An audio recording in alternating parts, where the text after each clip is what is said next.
নমস্কার সবাইকে, আশা করি কি আপনারা সবাই ভালো আছেন। আমিও খুব ভালো আছি।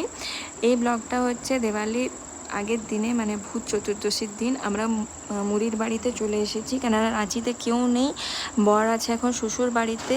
আমার যে দাদা শ্বশুর হচ্ছে সে মারা গেছে, আর ওইখানে তো আর কেউ ছিল না। মাকে এখানে কালী পুজোর জন্য, দিওয়ালির জন্য ঘর আসতে হতো মুড়ির বাড়ি, তাই আমরাও চলে এসেছি। সানডে আর মানডেতে ছুটিও আছে আমার, তাই চলে এলাম।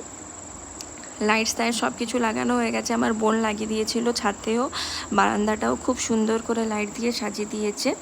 আর ভূত চতুর্দশী দেখুন এখানে 14টো দিয়ে সাজানো হচ্ছে। আর তোজো তো এত এক্সাইটেড, ও ভাবছে যে কী হচ্ছে, মানে এই দিকে দেখবো না ওই দিকে দেখবো, ফুল অন এক্সাইটেড, মানে সব জায়গায় ছুটে বেড়াচ্ছে, মানে আমি কী দেখবো কী না। দিয়ে তারপরে 14টা দিয়ে মা দিয়ে দিয়েছে বাইরে।